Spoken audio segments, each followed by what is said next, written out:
సీతయ్య ఎవ్వరి మాట వినడు. కానీ ఈ అమెరికా ప్రెసిడెంట్ ట్రంప్ ఉన్నాడే, అబ్బో సీతయ్యకు తాతయ్య. అస్సలు లొంగే రకం కాదు. ఎన్ని ఎదురు దెబ్బలు తగిలినా నాదే పై చెయ్యి అంటాడు.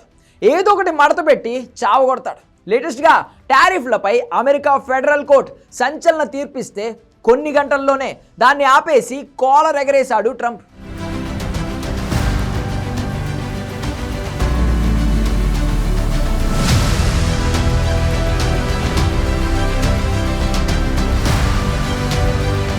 ట్రంప్ అంటే ఫస్ట్ మనకు గుర్తొచ్చే పేరు టారిఫ్. ట్రంప్ అండ్ టారిఫ్ రెండు జంట పదాలు అయిపోయాయి. ప్రపంచాన్నే తమ ఉత్పత్తులకు మార్కెట్గా చూస్తున్న అమెరికన్ ప్రెసిడెంట్ మాట వినని దేశాలపై టారిఫ్ అస్త్రాన్ని ప్రయోగించి దారికి తీసుకొస్తున్నారు. 20%, 30%, 50% అంటూ బెదిరించి బేరసారాలు చేస్తున్నారు. చైనా, భారత్ ఇలా పలు దేశాలు అమెరికాతో ట్రేడ్ డీల్ దిశగా సాగుతున్నాయి. పన్నులు తగ్గించడానికి సరే అంటున్నాయి. ఈ వివాదం కోర్టులకు చేరింది కూడా. అయితే లేటెస్ట్గా అమెరికా ఫెడరల్ కోర్టు ట్రంప్కు గట్టి షాక్ ఇచ్చింది. అదనపు టారిఫ్లు కుదరవని తేల్చి చెప్పింది. కానీ కొన్ని గంటల్లోనే దానికి విరుగుడు తెచ్చారు ట్రంప్.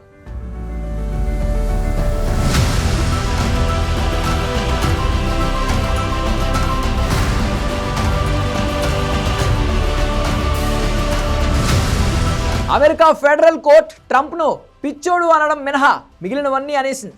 అధ్యక్షుడన్న గౌరవం కూడా లేకుండా ఎడాపెడా వాయించి పారేసింది.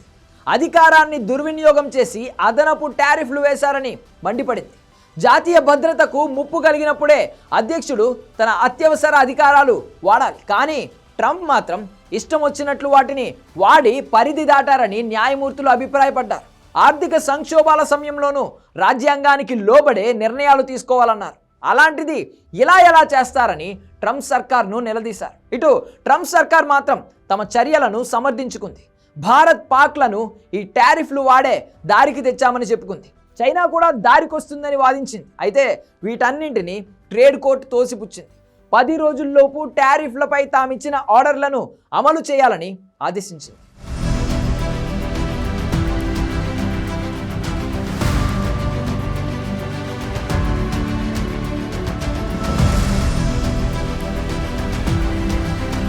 ట్రంప్కు ఎదురు దెబ్బ తగలడంతో చాలా దేశాలు పండుగ చేసుకున్నాయి. ఊరట దక్కుతుందని ఆనందపడ్డాయి. ఆనందం ఎంతోసేపు నిలవలేదు. ఇలాంటిది జరుగుతాయని ముందే ఊహించిన ట్రంప్ ప్లాన్ బి అమలు చేశారు. ట్రేడ్ కోర్టు తీర్పును హైకోర్టులో సవాలు చేశారు. అక్కడ ప్రభుత్వానికి తాత్కాలిక ఊరట దక్కింది. కింది కోర్టు తీర్పును అది తాత్కాలికంగా నిలిపివేసింది. జూన్ 5లోగా ఫిర్యాదుదారులు జూన్ 9లోగా దీనిపై ప్రభుత్వం స్పందించాలని ఆదేశించింది. నిజానికి ట్రంప్ ప్రభుత్వానికి తాత్కాలిక ఊరట మాత్రమే దక్కింది. హైకోర్టు తన తదుపరి విచారణలో ఏం చెబుతుందన్నది చూడాల్సింది. అయితే ట్రంప్ మాత్రం చివరి వరకు టారిఫ్లపై ఏమాత్రం వెనక్కి తగ్గకూడదని భావిస్తున్నారు. ట్రేడ్ కోర్టు తీర్పు తర్వాత న్యాయ వ్యవస్థపైనే ఆయన బాణాలు ఎక్కుపెట్టారు. అధ్యక్షుడు దేశ ప్రయోజనాల కోసం పని చేయకూడదా అని నిలదీశారు. అవసరమైతే సుప్రీంకోర్టుకు కూడా వెళ్తామని అన్నారు.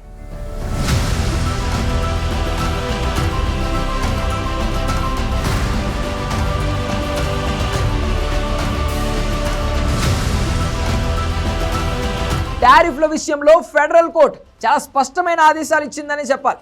అత్యవసర సందర్భాల్లోనూ అది కేవలం 15% మాత్రం అదనపు పన్నులు వేయాలి. అది కూడా గరిష్టంగా 150 రోజులే. కానీ ఇలా ఇష్టం వచ్చినట్లు 50%, 60% అంటూ వ్యవహరించవద్దని కోర్టు గడ్డిపెట్టింది.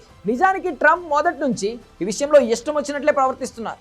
తమపై ఎక్కువ పన్నులు వేస్తున్న దేశాలను దారికి తీసుకురావడం తప్పు కాదు. కానీ దానికి ఒక పద్ధతి ఉంటుంది. ఇలా ఇష్టం వచ్చినట్లు టారిఫ్లు విధించడం ఆ దేశాలకేమో కానీ అమెరికన్లకు మాత్రం చాలా ఇబ్బందులు తెచ్చిపెట్టింది. అమెరికన్లు రోజు గడవాలంటే చైనా, కెనడా, యుఏఈ వంటి దేశాల ఉత్పత్తులు చాలానే వాడాలి. కానీ ఇలా ఒక్కసారిగా టారిఫ్లు పెంచడం ఆ దేశాలకు కూడా కౌంటర్కు దిగడంతో మొత్తం ట్రేడ్ సెటప్ అంతా గందరగోళం అయిపోయింది. దీంతోనే ట్రంప్ కాస్త తగ్గి టారిఫ్ల అమలును వాయిదా వేశారు. ఈలోగా ఆ దేశాలు తమతో ఒప్పందాలు కుదుర్చుకోవాలని ఒత్తిడి తెస్తున్నారు. కానీ ఇప్పటికే వివాదాలు కోర్టులకు చేరాయి.